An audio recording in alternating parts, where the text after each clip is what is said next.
त्वचा।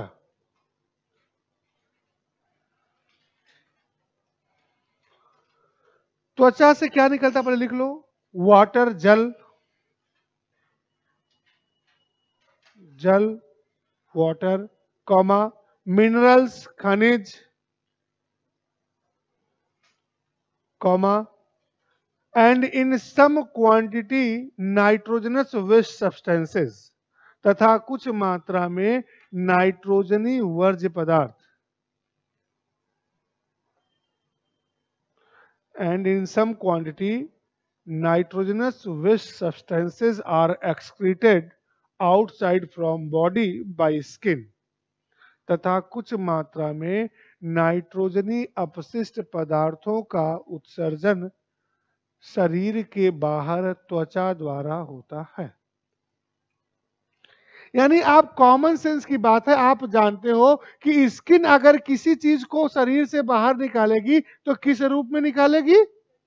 स्वेट के रूप में। ठीक, तो अब लिखिएगा, एक डेटा लिखवा रहा हूं, देखते हैं कितने लोग जानते हैं।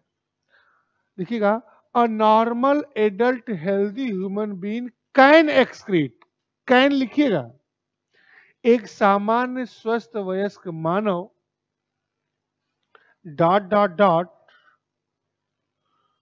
To dot dot dot sweat per day, एक सामान्य स्वस्थ वयस्क मानव प्रतिदिन डॉट डॉट डॉट से डॉट डॉट डॉट पसीना प्रतिदिन उत्सर्जित कर सकता है। कर सकता है मतलब रोज करेगा ये कोई जरूरी नहीं है, एक्सट्रीम कंडीशन पे। तो dot dot dot to dot dot dot मतलब हो गया ये मिनिमम लोअर लिमिट है और ये क्या है? मैक्सिमम लिमिट है। तो प्रतिदिन मिनिमम न्यूनतम कितना पसीना निकल सकता है? अभी क्या है, एक जैकेट आपका निकाल लिया जाए, ठीक है, और ब्लैंकेट थोड़ा पतला कर दिया जाए, तो दिन भर में कितना पसीना निकलेगा? नहीं निकलेगा ना। यानी लोअर लिमिट क्या हो गई? यानी पहला जो है वो 0 हो गया, पहला डॉट की जगह 0 से। यानी सर्दियां आ जाएंगी तो क्या है? पसीना मैक्सिमम, आइडियल एक्सट्रीम कंडीशन में सोचिए कि मैक्सिमम कितना पसीना एक नॉर्मल एडल्ट निकाल सकता है। कितना? क्यों रो रही हो? क्या हुआ? तो घर पे आराम करना चाहिए, हेल्थ सही रहेगा तो पढ़ाई तो होती रहेगी। कोई कुंभ का मेला थोड़ी है कि 12 साल बाद आएगा एग्जाम। लेकिन हेल्थ सही रहेगी तो सही है। ठंड वैसे भी ज्यादा है, अगर आपको हेल्थ इशू किसी को भी फील हो रहा हो तो आराम से घर जाइए, मैं यही हूं, ठीक है। कल परसों नरसों जब ठीक हो जाइएगा तो ऑफिस में आके किसी का नोट्स लेके नोट्स कंप्लीट कर लीजिएगा। अगर आपको जरूरत होगी तो ये तो ऑनलाइन लेक्चर चल ही रहा है, आपको क्या इस दिन का एक लिंक मिल जाएगा, आप घर पे बैठ के कर लीजिए। लेकिन हेल्थ के साथ लापरवाही नहीं करनी चाहिए, ध्यान रखिएगा। तो मिनिमम तो 0 है, मैक्सिमम कितना है? आप जानना चाहें तो जान सकती हैं, मैक्सिमम कितना?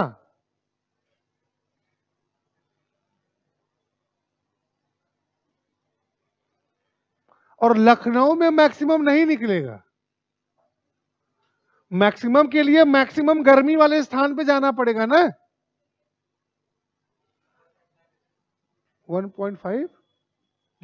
अरे यूरिन की बात नहीं कर रहा हूं, यहां स्वेट की बात कर रहा हूं, पसीना।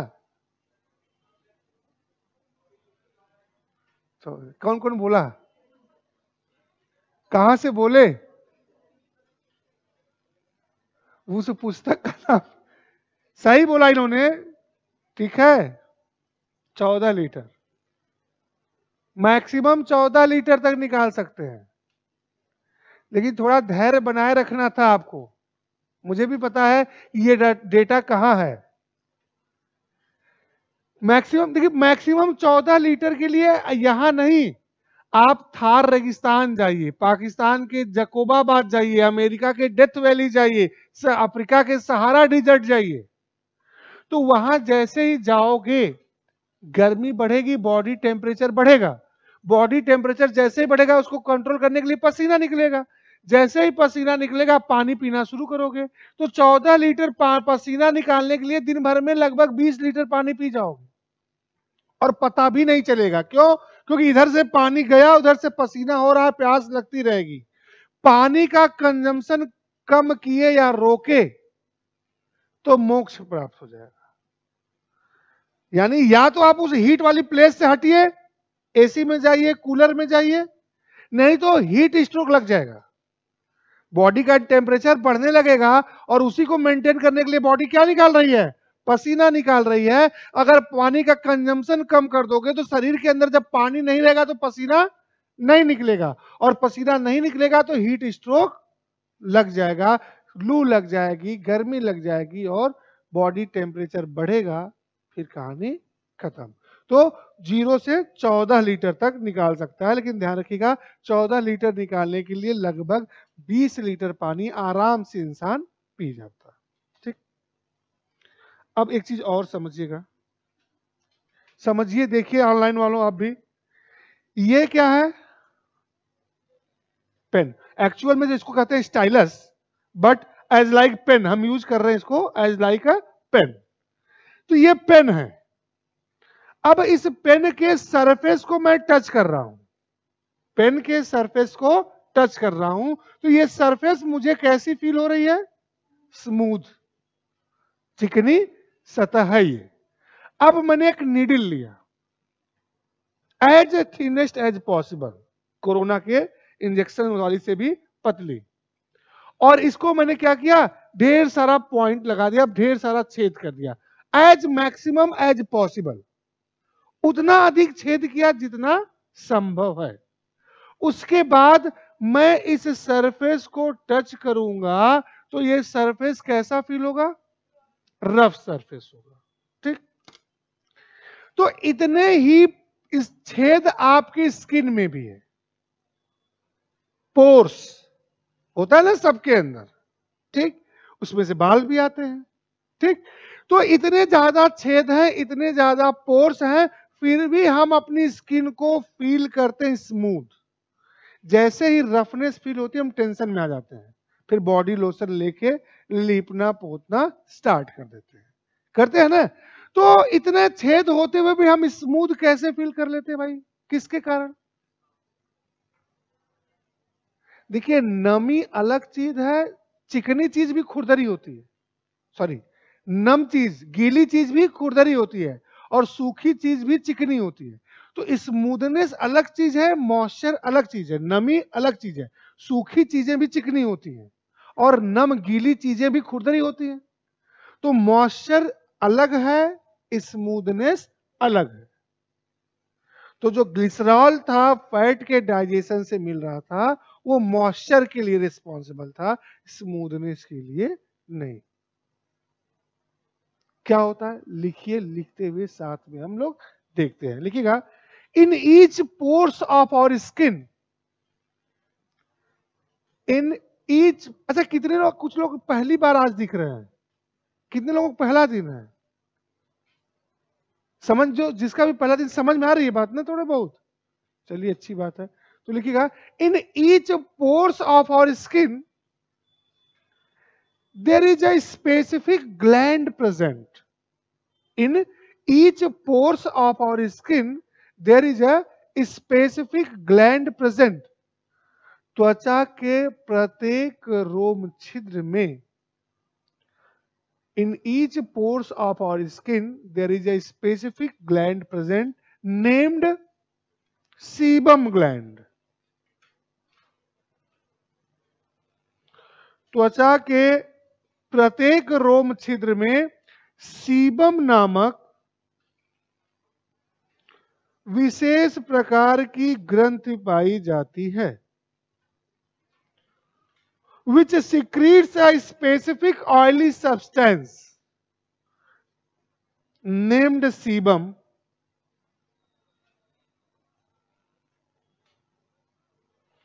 जो कि सीबम नामक एक विशेष तरल तैलीय पदार्थ का श्रावण करती है।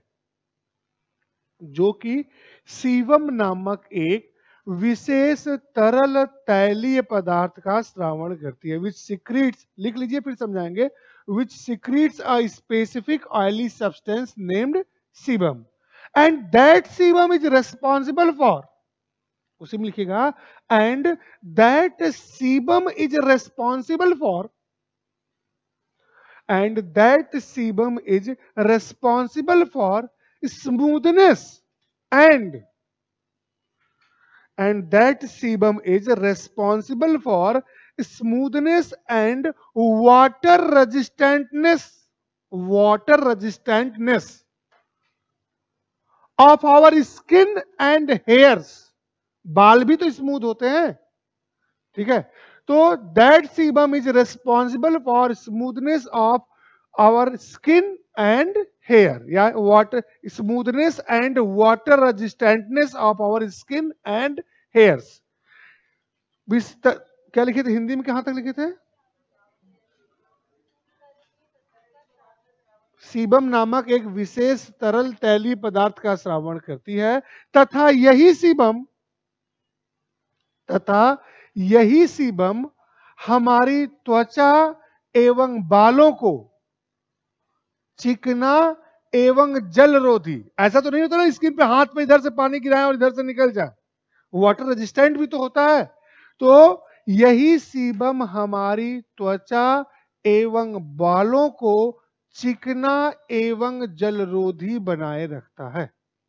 देखो प्रैक्टिकली मैं फील करा देता हूं, ये सीबम है, इसी कारण ऐसे आपकी उंगली है, कभी कभी आप पानी में ज्यादा देर तक हाथ रखो, कपड़े धुलो या कुछ करो, तो देखते हो उंगली पिचकने लगती है। क्यों पिचकने लगती है? क्योंकि यहां से सीबम हट जाता है और फिर ऑस्मोसिस शुरू हो जाता है, तो वो क्या होता है, पिचकने, फिर आप बाहर आ जाते हो तो सीबम बन जाता है और फिर क्या, ये सही हो जाता है। तो ये पिचकने का मतलब है ऑस्मोसिस शुरू हो गया, इसके अंदर से फ्लूइड क्या है, निकल रहा है, और कब निकलेगा, जब सीबम वहां से वॉश आउट होगा, यानी पानी में ज्यादा समय तक हाथ वाथ डालने पे जो उंगलियां पिचकने लगती हैं, इट मींस वहां से सीबम क्या होता है, वॉश आउट होने लगता है, that's why that symptoms created upon our skin. तो ध्यान रखिएगा, ये अब कितना भी अगर सीबम नहीं है तो कितना भी आप लॉरियल का कंडीशनर लगा लो या लिवॉन हेयर सीरम या बायोटेक का हेयर सीरम खरीद लो, वो स्मूथनेस नहीं आएगी, ठीक है। इसीलिए कहा जाता है ना, हेल्दी डाइट के साथ ये लिवॉन का आप हेयर सीरम खरीदो या कंडीशनर लगाओ या XYZ कुछ भी करो। कुछ लोग हैं कुछ नहीं लगाते हैं फिर भी उनके बाल क्या है, ज्यादा स्मूथ और शाइनी होते हैं। क्यों? क्योंकि उनकी डाइट जो है, उनका जो खाना पीना है वो क्या है, परफेक्ट होता है। तो मैंने आपको बताया था कि विटामिन B7 याद है ना उधर, कि आपके भोजन में वो रहेगा रोज, तो आपकी स्किन, आपके हेयर्स जो हैं वो सही रहेंगे, स्मूथ रहेंगे। नहीं तो फिर अलग से ही आपको लेके केमिकल सब्सटेंसेस को लगाना पड़ेगा। तो याद रखिएगा, हेल्दी डाइट, ठीक है, और केमिकल प्रोडक्ट से जितना बचोगे उतना ही।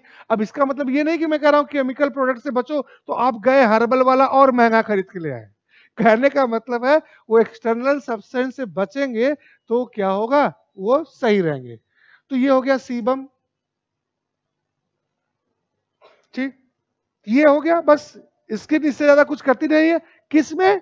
देखिए कॉन्टेक्स्ट समझिएगा, हम लोगों का चैप्टर है एक्सक्रीशन, उत्सर्जन, तो उत्सर्जन में स्किन का इससे ज्यादा रोल नहीं है, ठीक है। अगला लिखिए, लंग, फेफड़ा, फिर स्किन आएगा। स्किन हम लोग और डिटेल में करेंगे, कहां, जब सेंसरी ऑर्गन करेंगे, संवेदी अंग करेंगे, तो वहां पे और डिटेल में करेंगे। फेफड़ा,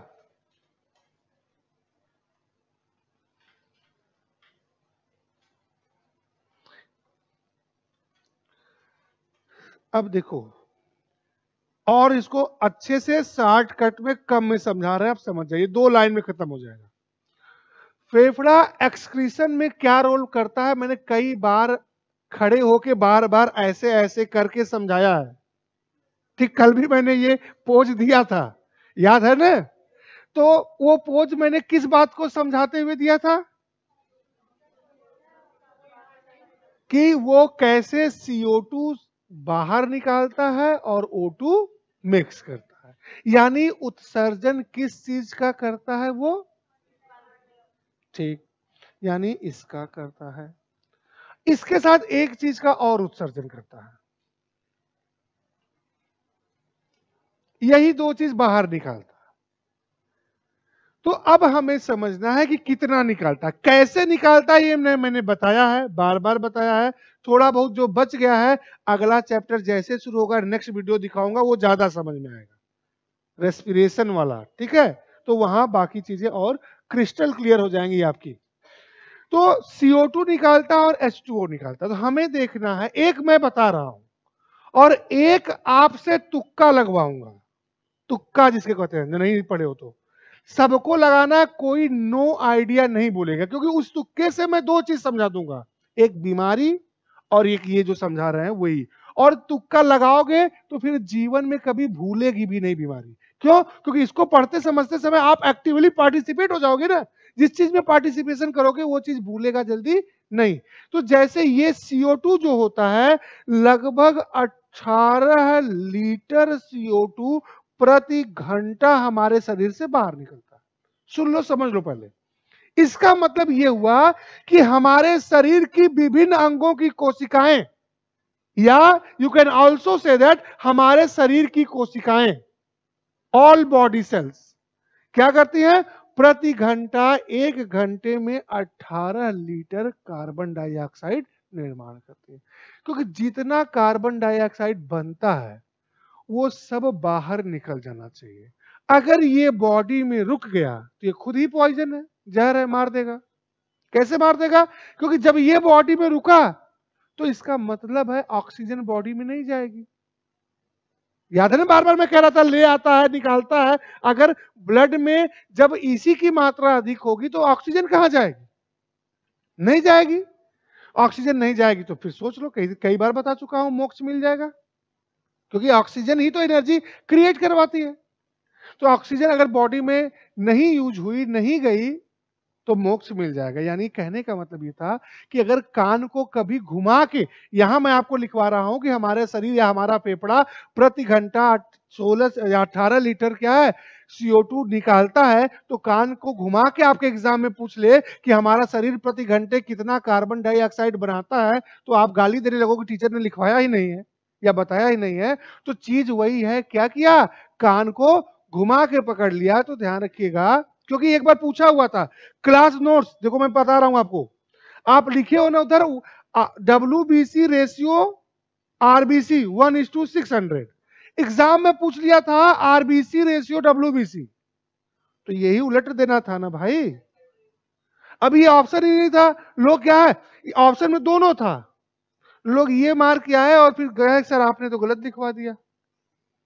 तो ये कुछ कॉमन सेंस आप अपना भी रखा करिए कि टीचर पेपर नहीं बनाता कि जो मैं लिखवाया हूं वही पेपर में आ जाएगा। टीचर तो पढ़ाते समय पिछले साल का पेपर देख के गेस करता है कि क्या क्या चीज हम क्लास में बता दे जहां से फंस जाए। तो ये थोड़ा बहुत चेंज जब होता है तो उतना कॉमन सेंस अपना भी इस्तेमाल कर लेना है, ठीक। तो ये ध्यान रखिएगा कि 18 लीटर लगभग CO2 प्रति घंटा हमारी बॉडी में बनती है और यही निकलती है।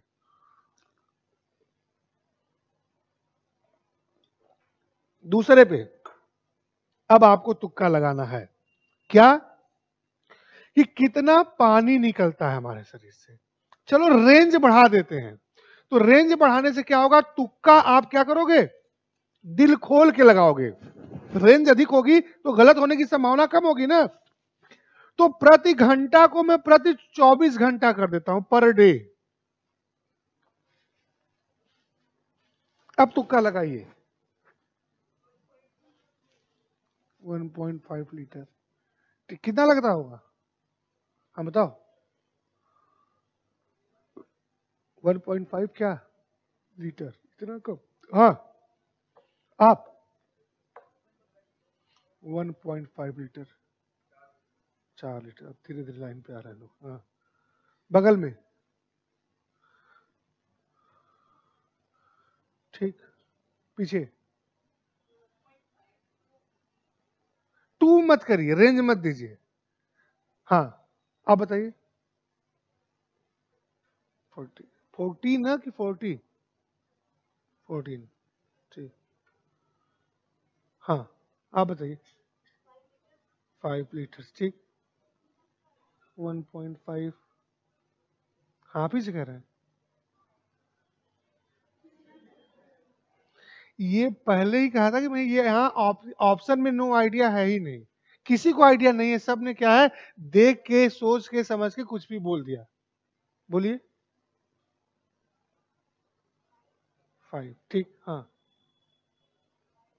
5 14 10 ठीक। भाई आप लोग भी बताओ कुछ। हाँ 15.5। अरे 15 15 तो सही है, साढ़े और पौने क्यों लगा रहे? ठीक 6 लीटर। देखो आप रेंज में आ रहे हो, आप लोग आप ही सही बताओगे, इसीलिए मैं तुक्का लगा रहा हूं कि जो कभी कभी तुक्के के लिए भी सोचना पड़ता है एग्जाम में। होता है ना कि अब नहीं आ रहा है तुक्का ही लगा ले, तो तुक्के के लिए भी तो सोचना पड़ता है एग्जाम में। तो वो कैसे सोचते हैं यही मैं बताना चाहता हूं। हाँ बताइए आप। 7 लीटर। पीछे वाले भाई बालकनी सीट वाले जो रिक्लाइनर सीट पे बैठे हैं पीछे। हाँ वो ब्रह्मा विष्णु महेश त्रिमूर्ति जो है। हाँ आप लोग भी लगाइए कुछ। 4 ठीक। अगल बगल उसके पीछे आगे के पहले, हाँ 2 देवियां जो आगे से पीछे शिफ्ट हुई हैं। ठीक है छुपो नहीं, हाँ बोलो। छुपने से काम नहीं चलेगा, तेज बोलो। 4 सर 4 नहीं, ये तो भोजपुरी लैंग्वेज में सर 4 का मतलब समझती हो। हाँ इधर आप लोग भी बताइए। 5 8 12 इधर। हाँ वो हाँ 8 हाँ ये हाँ 6 बगल में आपके। नहीं आप पीछे मत देखिए, आप ही से कह रहे हैं। 15 ठीक। इधर ब्लू कैप पीछे 4.5 गुड। बगल में 4.25 वाला भी कोई है? हाँ पीछे मत देखिए, ब्लू ब्लेजर। हाँ 8 आपके बगल में 7। चलिए अच्छा इतने से ही समझाता हूं पहले। अब इसको यहां छोड़ के मैं डिजीज, मैंने कहा था ना एक डिजीज का भी कॉन्सेप्ट आपको क्लियर करता हूं। एक डिजीज है जिसको हम आप कहते हैं निमोनिया। निमोना नहीं, pneumonia. It is caused by a bacteria named diplococcus pneumoniae. ये क्या है? डिप्लोकोकस निमोनी नामक बैक्टीरिया के कारण होता है। इस निमोनिया बीमारी सुने होंगे। इसमें होता क्या है कि लंग्स का वाटर एक्सक्रीशन का कैपेसिटी कम हो जाता है। ठीक। मान लीजिए किसी को निमोनिया हो गया, सपोज दैट, यानी वह उसका फेफड़ा जो है जल निकाल नहीं पा रहा, तो किसी भी कितने भी अच्छे डॉक्टर को दिया, अभी आप ही बताओगे कितने भी अच्छे डॉक्टर, वर्ल्ड के बेस्ट डॉक्टर से इलाज करवा दे, तो भी निमोनिया सही होने में लगभग कितना दिन लगेगा? ऐसे ही अंदाजा बताओ। 1 वीक 10 डेज तो लगेगा ना, 10 डेज लगेगा ना। ठीक। अब समझो, अगर 15 लीटर 10 लीटर ये सब है इंटू 10 कर दो तो 150 लीटर, 100 लीटर 70। अरे 500 लीटर की तो टंकी छतों पे लगती है। 100 लीटर 150 लीटर यहाँ फेफड़े में, ये कहां जाएगा पता चलेगा आपको? 1 लीटर पानी कितना होता है आप देखिए। ठीक है, तो यहां क्या है, आप जो भी इसमें जितना भी है सब गलत है। ठीक है, कि अगर लीटर में आओगे तो ये 1 लीटर की बोतल आप लोगों के सामने रखी है, वो भी मोर देन एनफ है, बहुत ज्यादा है। इतना पानी अगर 4-6 दिन कलेक्ट होगा तो कितना पानी हो जाएगा उसके फेफड़े में? फेफड़ा ही फट जाएगा, बर्स्ट कर जाएगा। तो पहली बात ये समझना है कि निमोनिया में क्या होता है, यही वाटर को एक्सक्रीट कर, देखिए इसीलिए वाटर जब उसमें स्टोर होता है तो देखते हो निमोनिया में जब भी जिसको भी होता है, बेसिकली बच्चों को ही होता है, तो वो सांस लेते हैं तो आवाज आती है, घर आती है। क्यों आती है? क्योंकि उसी पानी में से जब गैस निकलेगी तो भी साउंड क्रिएट होगा, और उस पानी में गैस जाएगी तो भी साउंड क्रिएट होता है। इसीलिए उस रेस्पिरेशन के समय, सांस लेते समय उनको क्या होती है, आवाज आती है।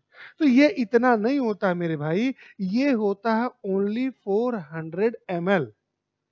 अब कॉमन सेंस समझिए, अभी लिखना नहीं है कि आप समझना ये था कि फेफड़े में पानी आएगा कहां से। आपने सारा प्रोसीजर देखा तो फेफड़े में पानी दो ही तरीके से आ सकता है। कहां से? कि ब्लड में से वो CO2 जब निकाल रहा होता है तो मॉइस्चर कंटेंट के रूप में, वो मॉइस्चर के रूप में आएगा। बाहर से जो आप गैस इनहेल कर रहे हो, तो यहां बाहर अगर मॉइस्चर कंटेंट है, वातावरण में नमी है, तो उसके साथ गया। यानी पानी किस फॉर्म में आता है? मॉइस्चर कंटेंट के रूप में आता है, ड्रॉपलेट्स के रूप में आता है। वही मॉइस्चर कंडेंस होगा तो एक आध बूंद बनेगा। तो जब बूंद में बनेगा तो दिन भर में लीटर में नहीं जाएगा, ठीक है? और लीटर में जब जाएगा तो ये एक्सक्रीट भी नहीं कर पाएगा, ठीक? तो ध्यान रखिएगा, ये मॉइस्चर कंटेंट लगभग 24 घंटे में 400 ml होता है। कहां से आता है?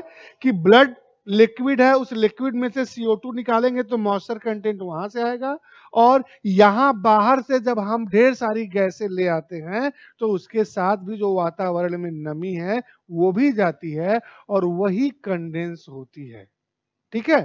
तो ध्यान रखिएगा, बस यही दो चीज लिखना है, लिख डालिए।